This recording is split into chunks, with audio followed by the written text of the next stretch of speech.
2 اونٹنیاں لاتے ہیں اور اس پہ سوار ہو کر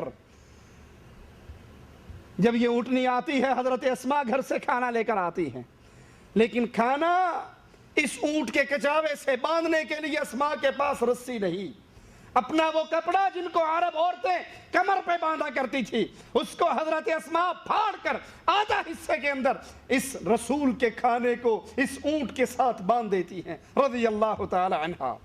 ایک اونٹنی پر اللہ کے نبی ہیں، ایک اونٹنی پر اللہ کے نبی ہیں، اور ان کے ساتھ ابو بکر ہیں۔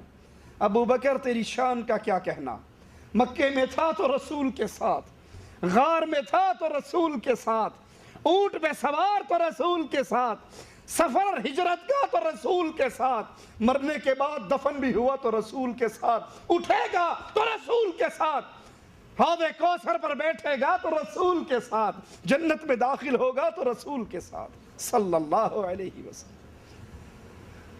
ایک اونٹنی پر ابو بکر اور اللہ کے نبی صلی اللہ علیہ وسلم، دوسری پر عامر اور عبداللہ نامی وہ شخص جو راستہ دکھانے کے لیے ابو بکر نے اپنے پیسوں سے جس کو ہائر کیا تھا، وہ چل رہا ہے۔ رات کی اندھیری اور تاریکی کے اندر مدینے کا سفر شروع ہوتا ہے، راستے میں ایک کافر ملتا ہے۔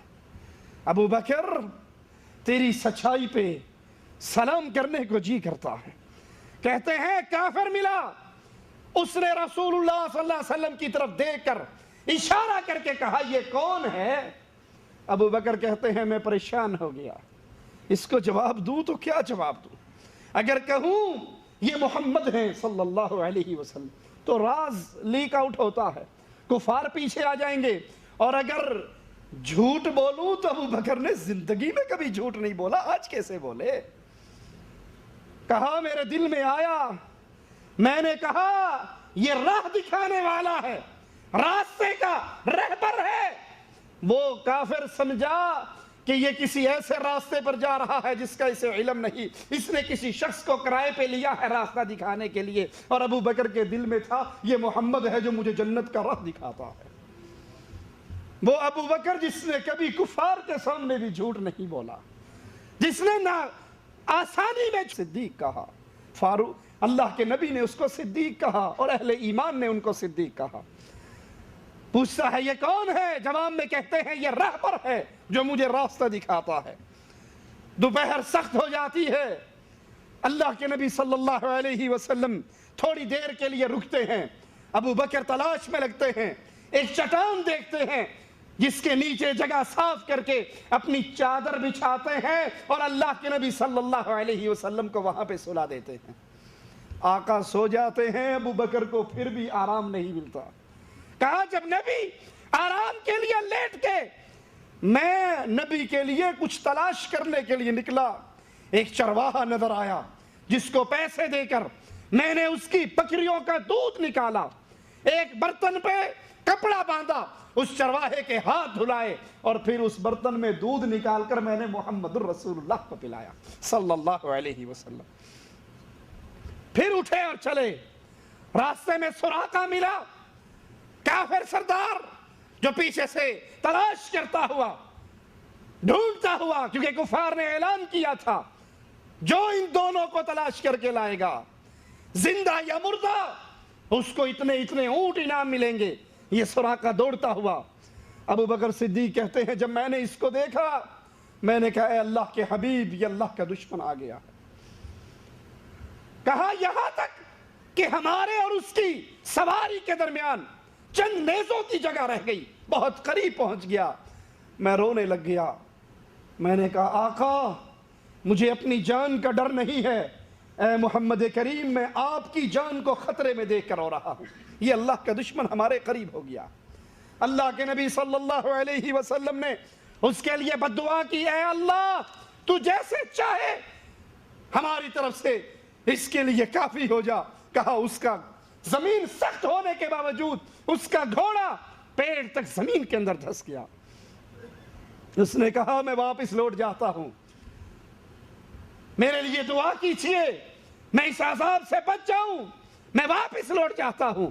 اور نہ صرف واپس لوٹتا ہوں، اس راستے میں جتنے آئیں گے ان کو بھی واپس لوٹا دوں گا کہ اس راستے میں محمد کریم صلی اللہ علیہ وسلم نہیں ہے۔ آپ دعا کرتے ہیں، وہ پھر آزاد ہو جاتا ہے، واپس لوٹ جاتا ہے۔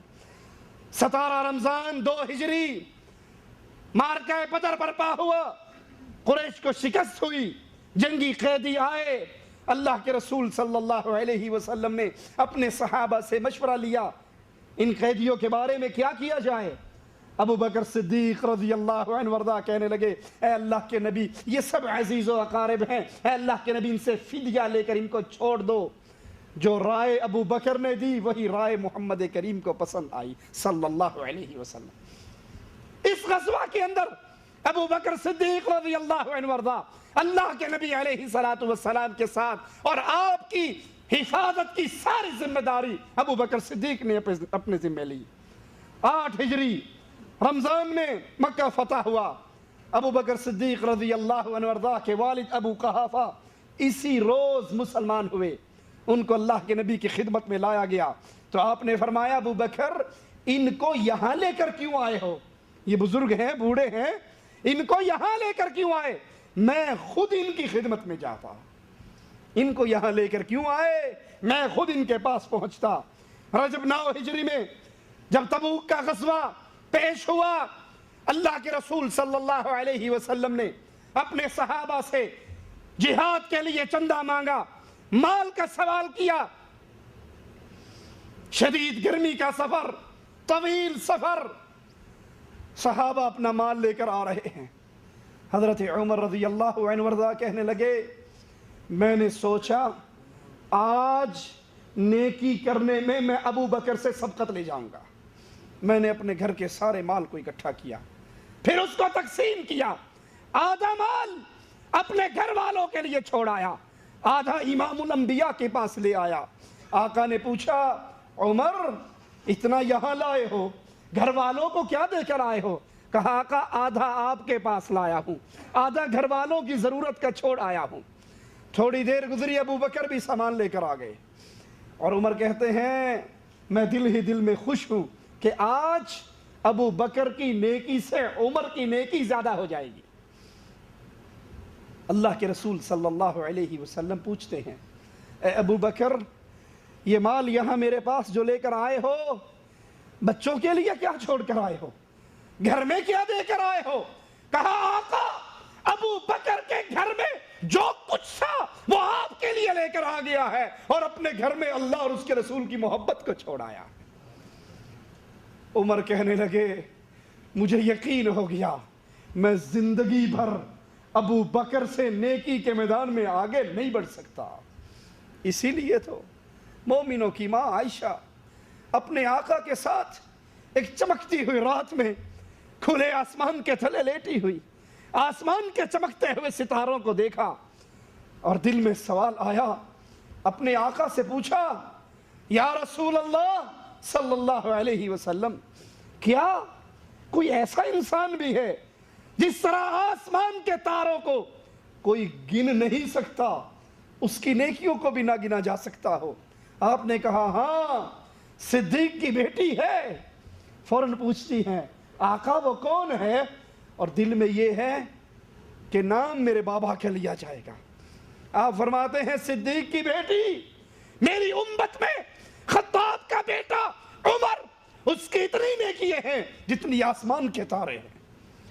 فوراً کہتی ہے، یا رسول اللہ صلی اللہ علیہ وسلم، میرے بابا ابو بکر کی نیکیاں کہاں گئی؟ میرے بابا کی نیکیاں کہاں؟ عمر کی نیکی اتنی ہے، میرے بابا کی نیکی کہاں؟